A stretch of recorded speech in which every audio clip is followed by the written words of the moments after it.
Estamos de volta com você aqui na Imagem da Cidade, a nossa TV Galega e o programa Mulheres, sempre às quartas-feiras, né? Das 8 às 9 horas da noite e as reprises ao longo da semana. Depois o tema saúde, no primeiro bloco, falando muito sobre essa conscientização envolvendo a utilização, a indicação, a recuperação através dos antibióticos. Agora a gente olha para o momento política, nesse ano de 2025, nova gestão e também na Câmara Municipal, novos integrantes ocupando as cadeiras na Câmara de Vereadores aqui em Blumenau. E o meu convidado é um desses novos integrantes, é carinha nova na Câmara Municipal de Blumenau. Comigo aqui, Jean Volpato, do PT, eleito vereador de Blumenau com 4.221 votos. O Jean que é jornalista, professor e especialista em política pública. Jean Volpato, seja muito bem-vindo aqui à nossa TV Galega. Obrigado, Denise, obrigado a todos e todas que compõem a TV Galega, esse espaço importante da comunicação. Eu, enquanto jornalista, não poderia ser diferente, reverenciar esse espaço da democracia e dizer que agora a Câmara de Vereadores ganha um representante também do jornalista lá naquele espaço institucionalizado de poder. Muito bom. E é um representante da cidade como um todo, estreando inclusive nesse contato direto como representante do Legislativo, ocupando uma das cadeiras na Câmara de Vereadores, né, Jean? É isso aí. Com a gente leva todas as nossas causas, nossas bandeiras, nossas lutas, os nossos sonhos, né? Eu sempre digo, eu tenho 33 anos, agora eu completei mês passado, mas metade da minha vida eu dediquei à luta social. Comecei no Grêmio Estudantil, depois na presidência do DCE, e a partir daí eu me apaixonei com aquilo que todos falam e muitas vezes até é tido como um certo preconceito, que é a questão da política, né? E eu acabei entendendo, Denise, que só a política é capaz de mudar a nossa vida. E foi por meio de uma política pública que eu ganhei uma bolsa de estudo do governo do presidente Lula, que é o ProUni. Eu consegui entender o quanto uma política pública pode mudar a vida de uma pessoa. E foi daí que eu entendi a importância de entrar, de participar e de viver a política. Sem o ProUni, sem essa política pública, você não conseguiria, naquele momento, investir nos teus estudos, entrar numa faculdade e, ao mesmo tempo, de repente, hoje, quem sabe até não estar onde estamos agora? Exatamente, Denise, dificilmente eu ia conseguir. Eu lembro ainda quando eu tinha 13, 14 anos, meu pai me levava na obra, o pai é pedreiro, ele dizia: Jean, tu tem que aprender a concretar cimento, né, a sentar tijolo, porque você precisa ter uma profissão, né? E aí eu ia lá, ajudava o pai nas obras, porque ninguém da minha família tinha diploma universitário, né? Então o diploma, o estudo era algo muito distante para nossa realidade.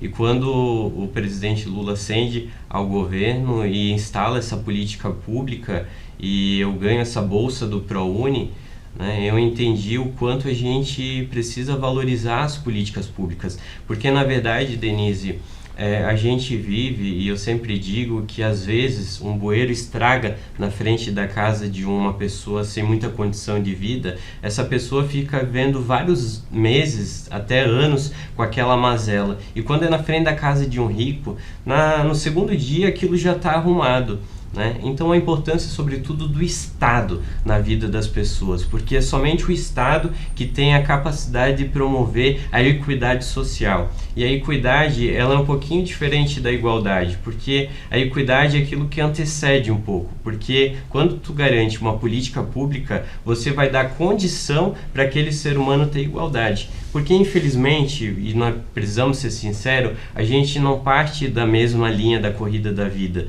né? Que bom seria se partisse. E as políticas públicas, elas não nascem para dar privilégio para ninguém, bem pelo contrário, ela nasce para garantir a igualdade, para que todo mundo possa disputar de forma igual. É verdade que o esforço é essencial para as pessoas se locomoverem na sua vida, mas se não tiver a política pública, essas pessoas que não têm condição, né, efetiva de chegar ao resultado almejado na sua vida, não vai chegar. E aí a gente vive a mazela, a desigualdade social, a injustiça social, e é por isso que eu estou tão animado de entrar para a política, porque eu quero ser uma voz da defesa da igualdade social e da justiça social lá dentro daquele espaço da Câmara de Vereadores. Ô, Jean, como é que foi esse trabalho para conseguir essa votação expressiva, né, durante a campanha eleitoral, você sendo eleito com 4.221 votos aqui na nossa cidade? A gente já tinha um trabalho realizado na cidade, sobretudo um trabalho muito de fiscalização, porque eu confesso para ti, Denise, que eu estava um pouquinho incomodado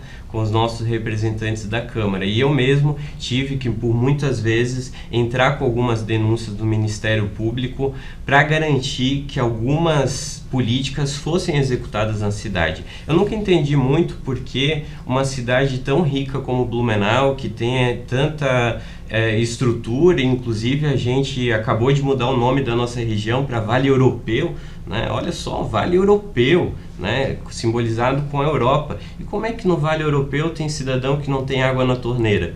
Como é que no Vale Europeu aconteceu um caso na unidade de saúde perto lá de casa, no Garcia, eu sou do Grande Garcia, no AG do Garcia, onde um teto desabou na cabeça de uma criança? Eu não entendo muito isso, porque nas notícias que eu acompanho lá da Alemanha, da França, da Itália, eu não lembro de um teto de um ambulatório geral caindo na cabeça de uma criança. Então eu comecei a analisar algumas contradições e vi pouca ação dos nossos nobres representantes. Então eu entro nesse espaço, sobretudo, para dar voz àqueles que muitas vezes não tiveram voz, não tiveram acesso para chegar na representatividade política. E agora a gente vai ao encontro também das suas prioridades, das suas bandeiras. Já entendemos um pouquinho quem é o Jean Volpato e ao mesmo tempo, né, o responsável por esses 4.221 votos. E a gente sabe que Blumenau, quando a gente fala de uma cidade como um todo, vai muito além. São 35 bairros aqui na nossa cidade, essa representação que passa por todos os bairros, não só apenas no Grande Garcia. Quais são tuas bandeiras? Quais são teus olhares a partir de agora como vereador eleito aqui na nossa cidade? Olha, o primeiro, a gente completou recentemente 76 anos da Declaração Universal dos Direitos Humanos. Eu carrego comigo como uma das principais bandeiras a luta pela dignidade humana. Eu acredito, Denise, que todo mundo tem que ser como é. Então a gente luta pelo direito da pessoa ser quem é, pela pessoa poder amar quem quer amar, pela pessoa, sobretudo, poder viver. A gente sabe que a gente vive em um país muito desigual e, sobretudo, muito violento para alguns setores da sociedade. E eu cito aqui a população LGBTIA+, o Brasil é um dos países que mais mata a população LGBT no mundo, é um país muito racista, apesar de que grande quantidade da população brasileira se identifica como parda ou negra, é um país muito segregado, onde as pessoas, inclusive as mulheres, né, a gente está aqui num programa que fala de mulheres, têm sofrido perseguição, feminicídio, violência. Então é muito triste quando a gente vê e acompanha, por exemplo, recentemente o que aconteceu na Câmara dos Deputados, onde tem, Denise, uma mulher que é presidente da Comissão de Constituição e Justiça, pauta um projeto onde quer proibir aquele chamado a interrupção da gravidez legal. O que é a interrupção da gravidez legal? É aquela interrupção onde a mulher é vítima de um estupro e quer obrigar a mulher a ter o filho do seu estuprador. Ou às vezes mesmo na condição de que é provado, o médico prova que a mulher não pode ter aquela gestação porque senão ela vai morrer. E esse projeto que foi pautado quer obrigar a mulher a ter essa gestação mesmo na condição dela morrer, ou seja, em todos os casos. E a gente sabe que existe hoje na Constituição brasileira essa brecha para que, né, a mulher tenha seu direito à vida resguardado. Infelizmente foi pautado na CCJ. E eu estou falando isso porque isso tem a ver também com representatividade, porque às vezes, Denise, não basta apenas você ter aquele representante que automaticamente se assemelha, né? Não adianta apenas a mulher eleger uma mulher se ela vai lutar contra os direitos das mulheres. Não adianta também o negro eleger um negro se lá na frente ele vai lutar contra os direitos do negro, e a mesma coisa um LGBT, colocar um LGBT se ele vai lutar contra seus direitos. Por isso que é importante, sobretudo, a gente ter consciência de quem está nos representando, o que aquela pessoa vai lutar e qual é a efetiva participação nela no cenário político. Então eu sempre digo, quando a gente escolhe um representante, a gente precisa saber em quem a gente está votando. A representatividade por si só não quer dizer muita coisa. A representatividade, ela é através da luta, ela é através daquilo que tu acredita enquanto sociedade e aquilo que a pessoa vai colocar em prática nos anos que ela estiver no legislativo ou até mesmo no executivo, que é um caso de uma prefeita, de um prefeito. Quando você fala nessas pautas de diversidade, vem ao encontro também de uma realidade, ainda um conservadorismo muito presente na nossa sociedade.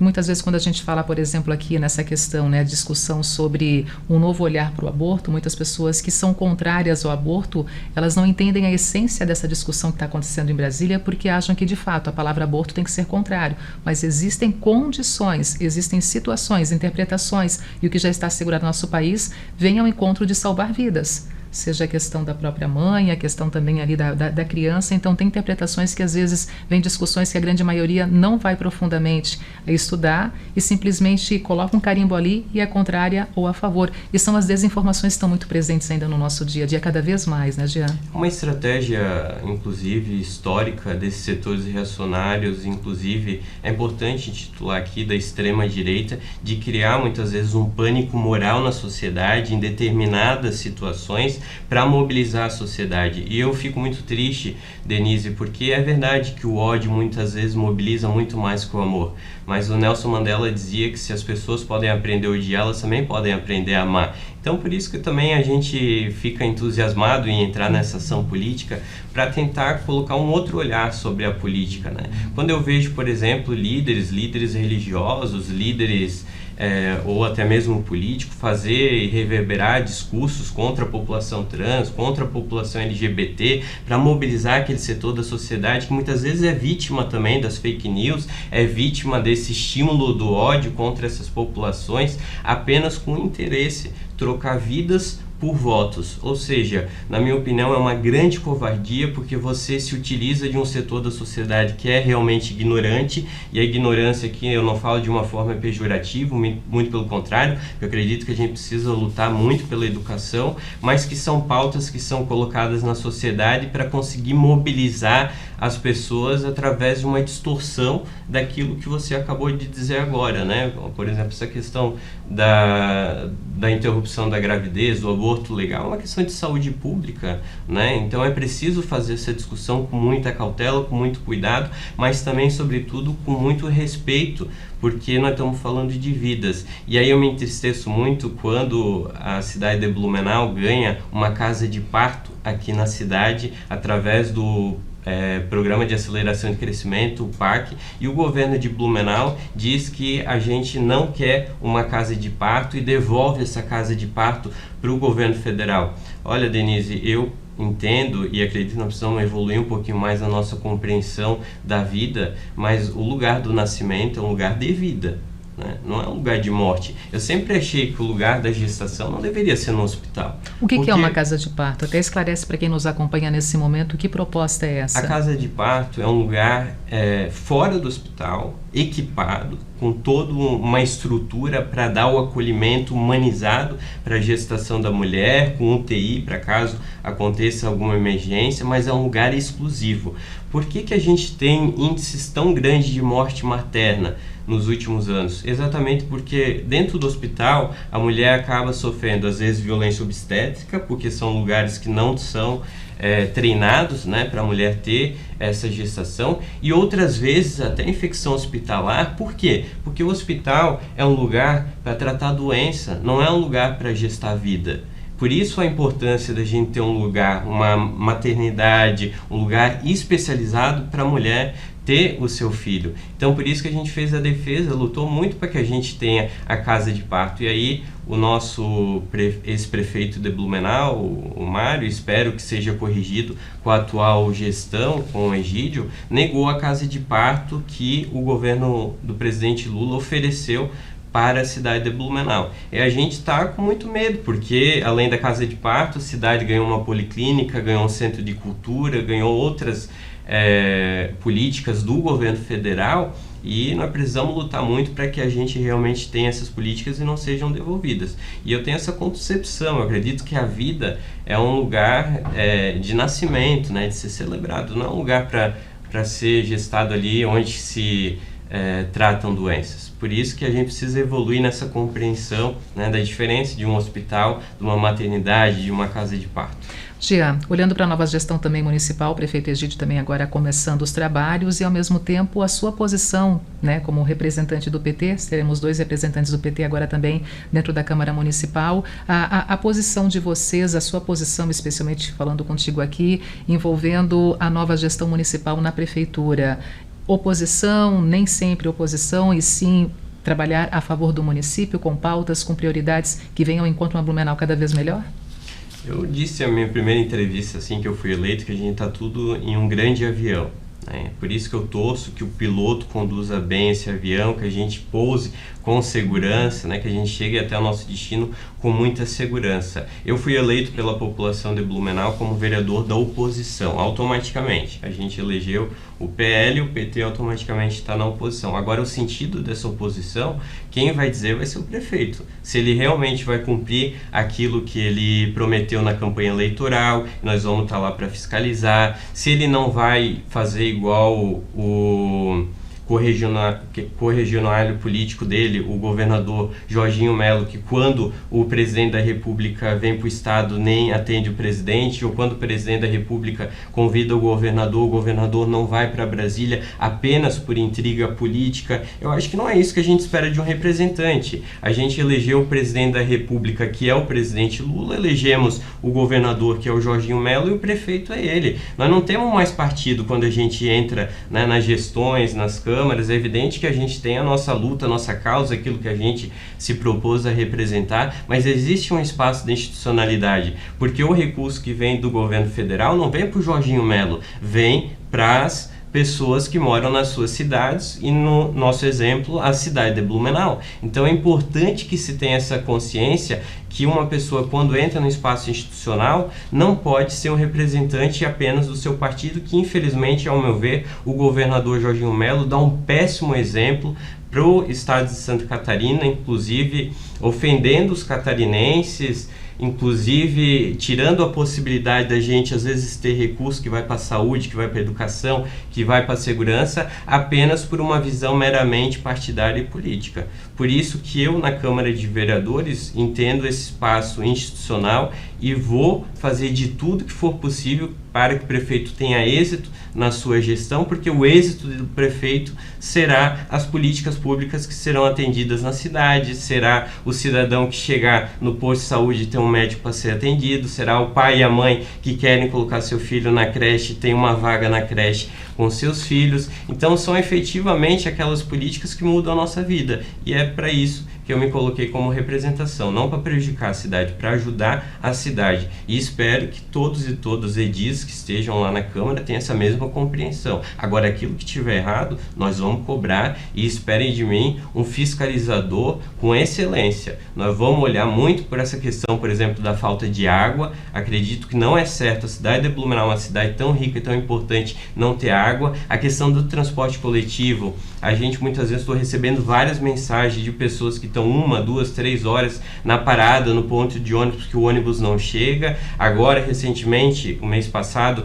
foi aprovado, colocado em pauta na Câmara de Vereadores um repasse da Blumob para mais 19 milhões de reais para a Blumob. O que justifica esse repasse? Melhorou a qualidade do transporte coletivo? Não melhorou, piorou. Então eu acredito que nós precisamos ver os critérios para fazer esse tipo de votação lá na Câmara. Não é um prefeito que coloca lá um projeto e automaticamente é aprovado, né? E muitas vezes, infelizmente, as coisas são passadas tudo no tapetão, troca de cargo aqui, troca de político aqui, tal. Então eu quero também interromper essa velha forma de fazer política e ter compromisso com o cidadão que paga o seu imposto, que trabalha e que quer ver a política pública ser representada. Eu vejo que muitas muitas pessoas reclamam de pagar muito imposto, mas eu tenho certeza, Denise, que se eles verem a política sendo colocada em prática como eles querem, com aquilo que eu falei, a saúde sendo atendida, a educação, a segurança, tenho certeza que elas vão ficar satisfeitas, né? É evidente que a gente se revolta, por quê? Porque muitas vezes a gente vê que a política não está voltando para o cidadão ao tanto que ele trabalha.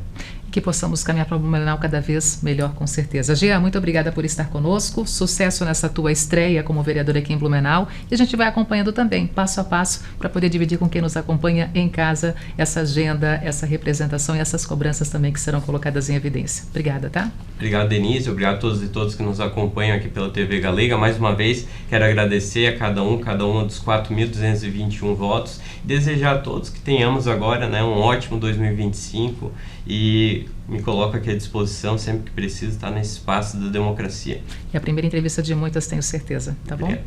Intervalo comercial na sequência, o nosso próximo assunto passa por férias escolares e nesse caso aqui, incentivando a leitura, e para quem não tem ainda esse hábito, incentivando então o hábito da leitura. Guilherme Carsten conosco, daqui a pouquinho, logo após o intervalo comercial. Eu volto já.